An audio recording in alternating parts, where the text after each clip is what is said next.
Hey guys, welcome to the As a Leader Grows podcast. I am your host, Ken Joslin, where we are ridiculously passionate about helping business leaders build confidence, gain clarity, and create community. I'm super stoked today, man. I get to interview some of the best of the best of the best, from athletes who are friends to celebrities to some of the top entrepreneurs, billionaires, 8-figure earners, 9-figure earners. I'm pretty stoked today, man. I've got the one and only Cuttino Mobley on the show today, the lefty second-round draft pick. This cat has one of the smoothest strokes ever. It's almost like watching Ken Griffey Jr. hit a baseball. My man has absolutely got a shot. Cuttino, man, welcome to the podcast, my friend. Oh, yeah, thanks for having me. How you feel, man? Man, I am blessed, dude. If I got any more blessed, it'd be two of me. Hey, take a minute and tell our audience real quick a little bit more about you and about what you've got going on right now. Well, yeah. So, like you said, my name is Cuttino Mobley. Grew up in Philadelphia. So, I grew up kind of like I always reference Malcolm Gladwell with outliers theory of one is surrounding yourself around certain individuals. So I grew up with Rasheed Wallace and Kobe Bryant and Aaron McKee and Alvin Williams and all those guys who were pros, and we didn't know we were pros back then. Great minds think alike when it comes to that thing. And I went to Maine Central Institute prep school because I graduated young, and then went to college. And from University of Rhode Island, I went to the pros. And so funny because manifestation creeped in, me loving Scottie Pippen. Just so happened Scottie Pippen was my vet my rookie year, and Charles Barkley and Hakeem Olajuwon. So that was a great treat for me, my first year in the NBA. And then, I became a dad, and I think I was always meant to be a dad. I love it. It's amazing. I have 3 children, Tino, who's 22, Miles, 12, and Sam, she's 9. And so it's 2 boys and 1 girl. And, it's just been a passion of mine to not only make, help them grow, but just the people that are around me, even the little kids that are around me, try my best to give them as much information that I have stored in my brain and what I can do to make myself better to help them become their best version is one of those different passions and purposes that I have. So I created a show podcast called Dad's Point of View. And it's more so giving men the platform to come on and speak about life and the ups and downs and how do we get through it and what do we do from there. And it's not just it's not just for men. Of course, there's women can come on as well, but I would rather them speak more about the importance of having fathers figures or fathers in their lives and how statistically that shows throughout the history of life. And I think, men should be a little more vulnerable to help them with their mental health and different circumstances that go on, throughout this, actually, especially this day and age. So, I think that this is one of those good platforms for that. Let me ask you a question. So I talk a lot about 3 spheres of relationships. Talk about your community, your circle, and your corner. Community being that large group. Like for me, it's our GSD. For some of my guys with Grant Cardone, it'll be 10X community, but just that large group of people that you have the same DNA, same passion, same like-mindedness. The circle is those 10 or 12 people you spend the most time with. And then the corner, those are your boys. Those are the guys in your life. Like I have 2 or 3 that are just phenomenal guys that have a 10,000-foot view of what's going on in my life. They know everything about me. I don't have any secrets from those guys. They know what's going on. A couple of things you mentioned, growing up in Philadelphia, I grew up in Pontiac, Michigan, graduated in 86, a little bit older than you. A couple of things you mentioned, and I watched, obviously, I track you on Instagram. I'm watching your videos. You talked a lot about the impact that your stepfather had, the impact that your dad had, and the impact you just named, man. I mean, some of the best of the best, some of the greats. I mean, I'm a Pistons fan, been a Pistons fan since way back in the day with the Bad Boys, and then they got a championship. So I should have named Rip Hamilton because he's from. I was literally about to say Rip. That was my next one coming out. So you talked about all these relationships, and my vernacular is community, circle, and corner. Like you've always had a pretty solid corner. Like I love what you said just a minute ago. You said you named off Aaron McKee, you named off all the guys, and you're like, we didn't even know we were pros. Yeah. One of the things that I literally have it's printed in my planner on this side right here is get in rooms with people who think bigger than you do. Right. Proximity is huge. Yes. When you get around the right people, talk about growing up with those guys and talk about how that it's almost like Proverbs 27:17, iron sharpening iron. Talk about how you guys made each other better, looking at it from your age now that you've got some wisdom and some time and distance from being a young man. Well, I guess all of us is like basically being in love with the discipline, and then letting that support you. Rashid had an amazing coach who was like a father figure to him because Rashid's father wasn't there. I had amazing fathers. I had amazing coaches. I started boxing, then football, then basketball. Alvin Williams' father was amazing. Aaron McKee, with John Harnett, Eddie Jones and, Rick Brunson. If you look at all those guys, they had a mentor who was that man in their lives that pushed them. And I think when and Kobe Bryant, with his father, and the things that his father done prior to Kobe, which he made mistakes and then he became a better individual, throughout his journey. But I think, for us, like I said, we didn't know we were pros, man. We just loved the game. We loved being around each other.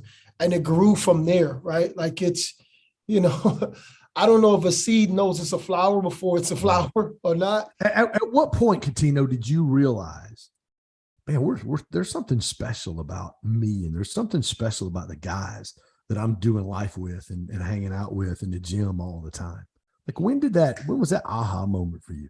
Oh man, that's a good one. I think when I went to the year I was going to prep school, and when I went to prep school, like I said before, I graduated young. So when I went to prep school, all those guys that I grew up with, names were so big. Mm-hmm. And I was still nervous because I picked the ball at 13. So I was still nervous and trying to figure out how good can I be? Am I good enough to play on this team? Because we were the number one in the country, prep school. Yeah. And when I got there, I was I think the hard work and the determination to be my best overshadowed everybody. So I started, on that team. And, I went in nervous, right? I went in not knowing if I could start because you're number one in the country and we play all these teams. And I think the Alvins and the Rashids and the Eddies and Aarons and all those guys prepared me for that. And then when I saw that how good I could, I was and could be, that's when I started to build more confidence inside. Don't just fake it like you believe it, really believe it now. And I think that's what it was when I went to prep. And I started to do really well. I'm like, wow, okay, where'd you get that from? Oh, you got that from those guys. Yeah. Right. And it's like, okay, now you need more of them. Stay around them more kind of thing. That's what it was. I didn't really actually verbally speak it. I just gravitated to it. And they accepted me because, they love how I play. I love how they play. It's kind of like a groupie thing. Yeah. It was a groupie thing. No, I get it. One of the things I saw a video on your Instagram. You talked about, you can't wait till Friday to prepare. Right. And one of my favorite videos out there is a video where my friend Pat Bet-David did an interview with Kobe, where Kobe talked about the contract. And he said, I signed a contract with myself in the off season. And once I sign that contract, I do not negotiate. Right. I'm working on a new book right now about characteristics of champions. And one of them is champions don't negotiate. Mm-hmm. You said something very similar. You said, I can't wait till Friday to get ready. Like, I got to prepare. Where did that come from? At what age did you realize, man, I've got this dog in me, as we would say in Detroit? Like, I've got this work ethic that's not normal for most young people. At what age did you figure out you had that type of a work ethic in you? I think at a very young age. For me, it was, again, like I said before, it was boxing, it was football. And when you have, I think, paying attention, I think it was a gift for me. I paid attention to a lot of my failures, which was actually not failing. It was actually learning, because I would tell myself, I don't want to feel like that again. So what do I do to not feel like that again, or limit the way I feel throughout the year? So what do? You work harder. right? So now instead of me, okay, when I'm playing football and I'm rolling out and I'm not checking back and then the defensive end's not getting blocked, what do I do here? And do I tell my offensive line this beforehand and prepare them so then this won't happen? It's kind of like a Nostradamus thing, right? I'm like predicting things before it happened because I saw it before. So, some people are blessed to do that. And then my mom and my dad and my stepdad and my stepmom, I was blessed to have 4 parents and they were all on me all the time about how I prepare my day, right? So it's, I always tell my kids, lay your stuff out the day night before, just in case something happens. You wake up late, all you gotta do is throw your clothes on, brush your teeth, boom, out the door. It's like, it's not that hard, but it's for all of us. We're human beings, are just procrastinators. Yeah. But I think if you get into that groundhog day of loving the process, it's boring, but it's rewarding. I tell people all the time, my planner that we did, goals, gratitude, affirmations, top 3 every morning. These are notes from podcasts and my day timer. Like, this isn't sexy, but let me tell you something. It freaking works. I mean, I've built a $5 million company in 2.5 years. It works. Right. You get in there. It really is the grind. There is something to being consistent every single day, even when you don't feel like doing that. So NBA, I want to ask a couple of questions, and I want to get to really what you're passionate about, which is your dad's matter, in your podcast, your dad's point of view podcast. But I got, man, I'm an old hoop head. At least I think I can still shoot a little bit. I want to tell me who's the best coach you ever had? Like, who's the coach that stands out in your mind that helped Coutinho be a better player and a better man? Well, what's so crazy is I had a great freshman coach in high school. And then Bill Ludlow was the person who helped me really. He was patient with me. He was left-handed. I don't give him enough credit. I fell in love with him, being left-handed. He was so cool. He could play. I just had great coaches all the way through. And I think for me, I got to the point where my coaches were hard in high school, so it didn't bother me as much in college. And then Max Good was amazing in prep school. But I think the person who, because I was more mature to understand who Coutinho can be, Jim Herrick was my all-time guy, right? He was my all-time guy because he spoke more about life, and not so much about the game, right? Because life is the game, right? So he made me settle my brain a little more when I'm playing, opposed to just X's and O's. Right. And I think that's what for me it was. And, but because I was blessed to have and I think it's all perspective too, right? It's like, if you have a really, if it's always sunny out, like even when it's raining, it doesn't really, you know what I mean? Like, right. Everybody has bad days. I mean, oh yeah.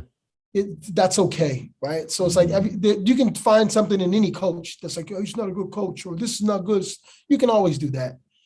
So let me ask you this. You just said everybody has a bad day. So what did Coutinho Mobley do when he had a bad game? A bad game, right to the gym. I go right to the gym. I get it all out. And then after that, I really don't focus so much on scoring after that. I focus on the intangible, deflections, rebounds, and then I let it come back, right? Taking my time on shots. Yeah. Like I would do that, right? I think people press so much on, I need to score 30. And it's like, no, that'll come.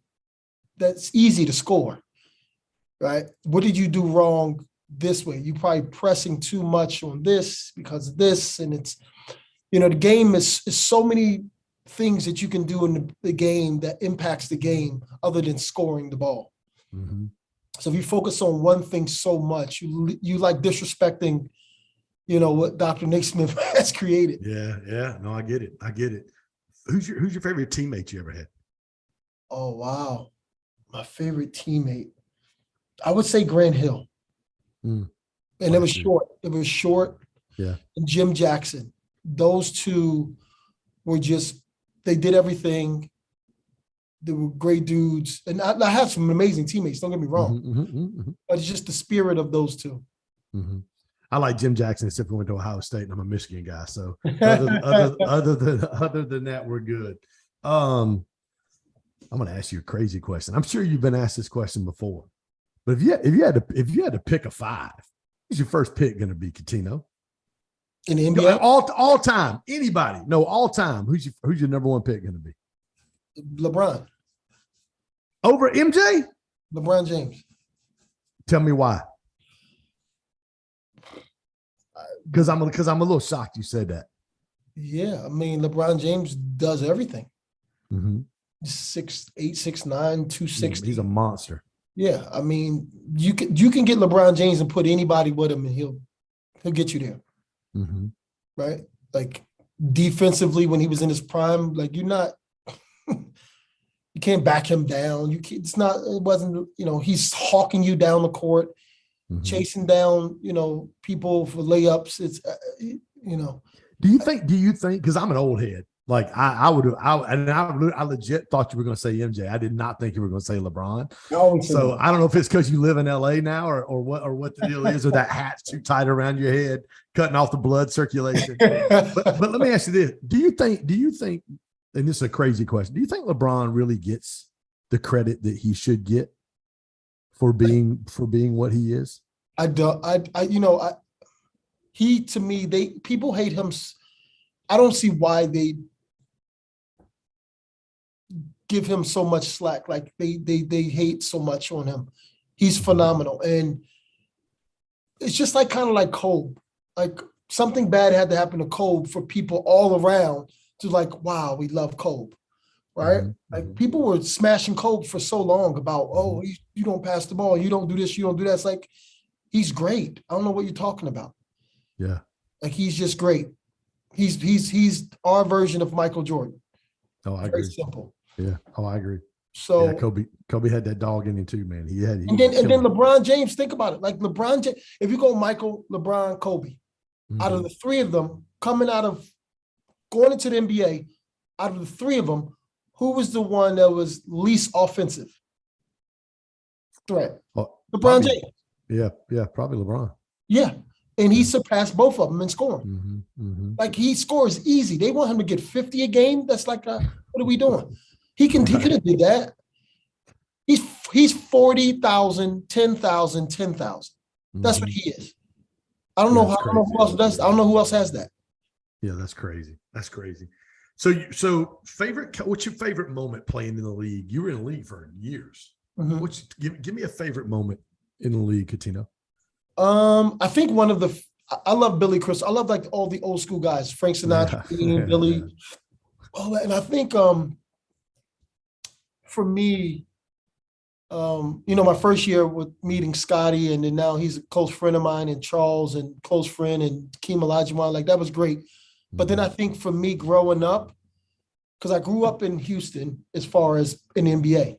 And then I think me being the young man kind of transition of the NBA and of life was when I came to the Clippers, and we made it to the playoffs first time in, I don't know, 12, 14 years or something like that. And it was my first year. So I felt, really good about that. And then having Billy Crystal, right, give me hugs and like is so happy. That was beautiful to me. Yeah. I love that. Sorry, no, you're good, man. You're good. Talk to me about the transition. So you're wrapping up your NBA career. You're stepping out into just being a civilian, doing what everybody else does. How was that transition for you, Coutinho? And what was next for you when you were stepping out and you knew, okay, my time's done? How did you determine what was next for you? I mean, it wasn't easy. As far as because it was more so pushed out at first because it was a misdiagnosis of my heart. So I thought I had a lot more basketball to play. But I think having a family and just people around you that you grew up with, that helped me. I never had an entourage, right? It was my mom, my sisters, my brothers, my dad, my stepmom, right? My stepfather passed away, who was my heart, my rookie year. But then, I had my brothers and sisters and my mom, like I said, my dad, my stepmom. I had my close friends, Alvin Williams, Kamal Yard, my cousin, my other best friend, Kaida Williams. I had like all my people still there. So I would, as much as I was like the star walking around, I was like fine with like going to Ralph's and, and lunch and this. I was like, I was cool doing my own stuff because I'm a kid from North Philadelphia, right? So yeah, people look at you like that, but I'm just, I'm Catino, Yeah. So it wasn't really hard for me to adjust to being like normal, right? I guess you would say. And when did your passion for dads matter? Where did that come from? What birthed that? What was the catalyst of that really being on the forefront of what you want to spend your life doing and helping people? Okay, so do you know what's so funny? I grew up, this was, oh man, I don't know how many years ago it came out. And this is so crazy. It was called Mr. Mom with Michael Keaton. Yeah, I remember that movie. And I thought it was the coolest movie. Yeah. And I'm like, I want to be that. Like, I want to be taking them to soccer and the basketball and this, that, whatever. And that was when I was a kid. Yeah. And then, being the oldest, I always took care of my brothers and sisters. And then my stepfather and my dad were so cool. And then I had mentors that were men that were so cool. I'm like, I want to be like them. Right. So I just took all of that. And when I moved out here to the Valley, I got a group of guys who were all fathers, and our kids are around the same age, from 22 all the way down. And we would go, and one of them name is Johnny Novello, and we would go to his house, or they would go to my house, and Terrell Davis, the football player, the running back. So we would all hang out and cook, and everybody, different guys would cook or whatever, but we would just all sit in the kitchen and just talk about life. And we will all support each other's kids and support each other, or whatever it was when it comes to sports. And, after a while, I'm like, I need to create something where, we have this like a round table kind of show of men just expressing themselves and having their own talks. So, that's where a lot of, the point of view came from. So tell me what's next for you. Obviously, you guys are about to launch this podcast. Have you thought about working on a book? Kind of what's the next step for you, bro? Yeah. So we're going to work on a book. I'm writing down ideas now, exactly, how to maneuver into it. But as far as the podcast, it's launching soon. We're almost finished our first season. But it's just building awareness, man, and having men, get their flowers while they're here, right? No one knew that Kobe was going to pass, 3 years after he retired. He had so much to give, and I think for all of us, kind of that virtual hug or what have you needs to be done for men out there in the world, because listen, women are superheroes, but men are as well, right? So we want to be able to highlight that, and I think by doing that, going around speaking around the country and around the world, for me, is what I want to do, and just uplifting people, because I believe in people. I believe because sometimes listen, man, you've been like this before, where you're on bad teams and it becomes contagious. Everyone on the team is, and it's hard to not think negative when you're on bad teams. You can be winning, but you get nervous that you're going to lose, and everybody starts to feel it, and before you know it, you guys lose. And I think that's what society is today, where it's starting to pivot towards listen to men as well now, right? Men, mental health. You can express yourself and you still be a strong man. Like, I think we need to push it more. It needs to be more, out there more. So I think what your show, my show, your friend's show you were speaking about, it's a lot of different guys out there. Another group called Father Figure, Dad's Point of View, all these different types of shows and podcasts out there, I think needs to be highlighted so we can all together kind of, help a lot of these struggling men and fathers or soon to be fathers or fathers that, didn't do as well as they should have, but they want another chance. I don't know. Right. Yeah. I think that's what's most important.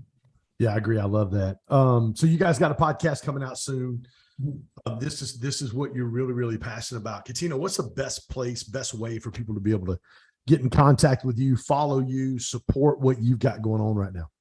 Well, my Instagram is Katino's Life, CUTTINOSLIFE.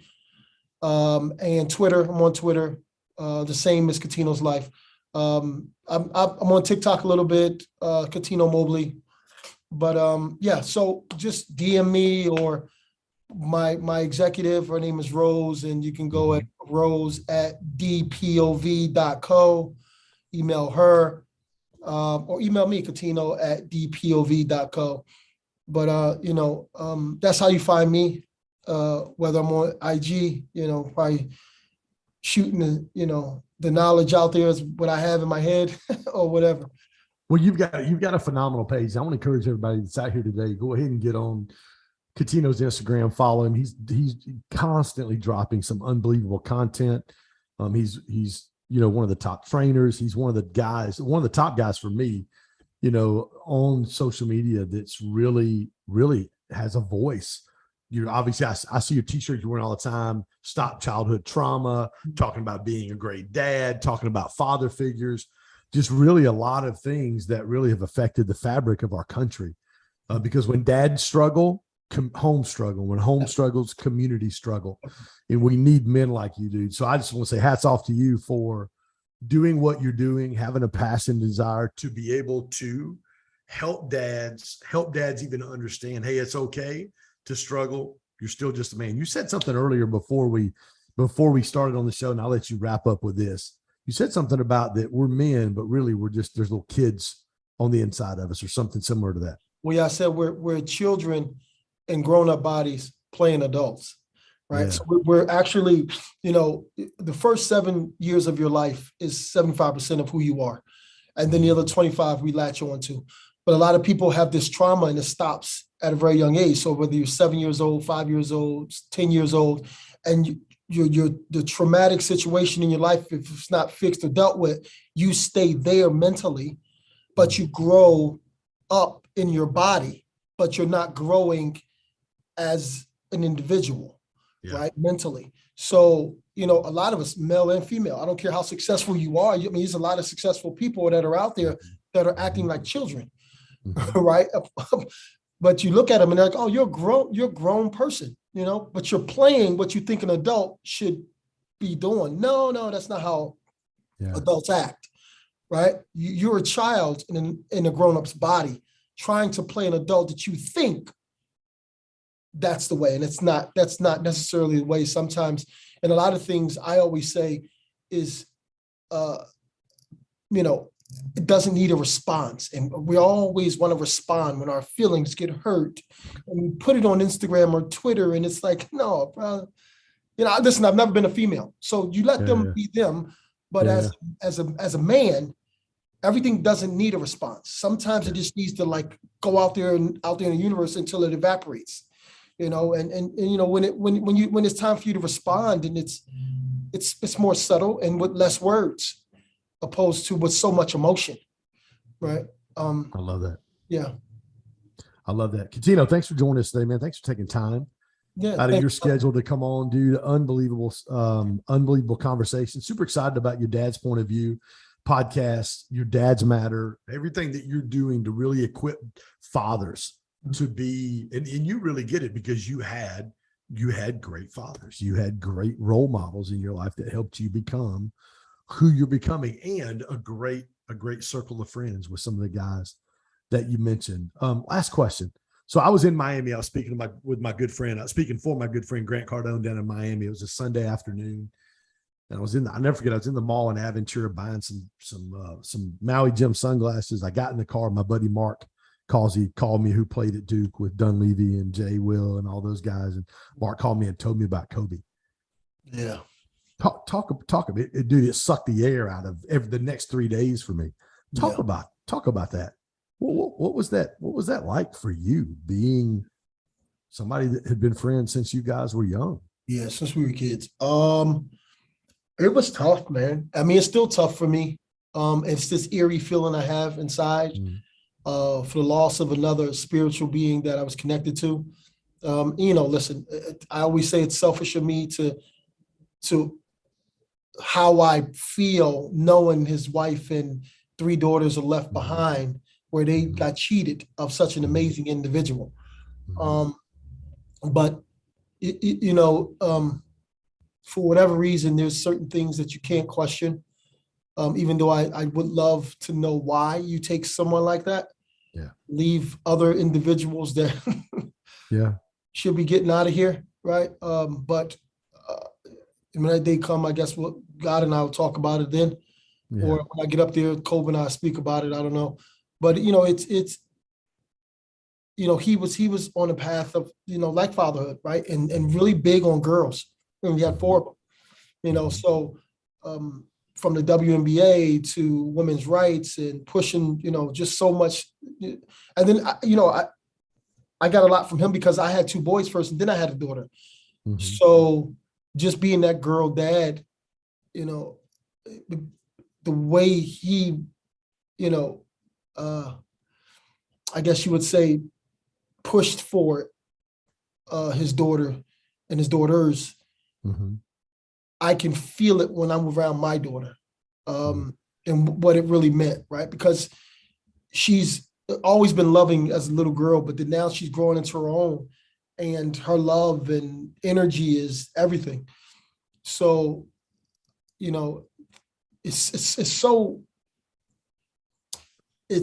so intertwined with how life goes in general. You have that little girl who a father treats her like a princess and helps her be the strongest individual, and being able to control emotions, but yet, navigate through life, at a certain pace with your head up high, with confidence.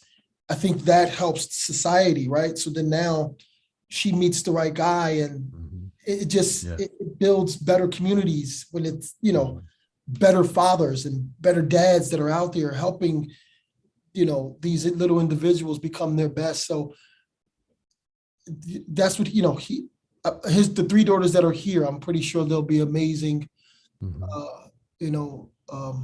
individuals out there. So,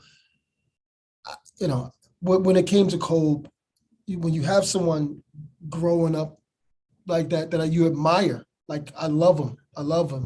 And I don't say I love him because I knew what he stood for. And I think that's a part of me pushing also the envelope of fathers and, the love and understanding the little boy and the little girl, and how do we help them become their best. And so the community becomes better for all of us, and having that compassion. He was on the right path. Yeah, I love that. I love that, dude. It's crazy because I really believe, I really believe what's happened is it's almost magnified his voice. I mean, literally every time I turn on social media, there's a clip of Kobe somewhere. There's Jay Will talking about him going to the game. He said, I was going to go work out before the game, and I got there and Kobe was already in the gym. And he goes, and I worked out, and I was exhausted. I left. Kobe's still working out. And then after the game that night, he said, Kobe came over to me. He said, dude, how long did you work out? And Kobe told him, he said, I saw you walk in the gym, and there was no way. I was determined I was going to work out harder and longer than you. So when you left the gym, you knew you were beat before you even got back for the game. Dude, there's just that thought process it's so vision driven. I mean, was just an absolute killer. And it's great to hear you talk about your relationship and the impact he had on you as a father. After you had your 3rd child and had your first girl. I have 4 daughters as well. So, nice. So yes, sir. So I understand it. Do they grow up fast? I'm a lot of listening. You've learned how to. That's a skill to listen. Yeah. The boys don't talk as much. The girls, yeah. Yeah. They want to talk, and they don't want dad to solve problems, which I have done in the past. Yeah. They just want dad to listen and know that Just dad's listen. there. Yeah, just listen. I'll figure it out. Just listen. That's right. Well, Catino, man, thanks again for your time, dude. Super excited you chose to join us today. Guys, listen, go follow Catino's Life on Instagram, Catino's Life on Twitter, Catino Mobley on TikTok. Go check him out, guys. He's got tons of amazing content talking about how to be an amazing dad. His Dad's Point of View podcast coming up soon. Check that out as well. My friend, thanks for being on with us today. Thanks, brother. I appreciate you, man.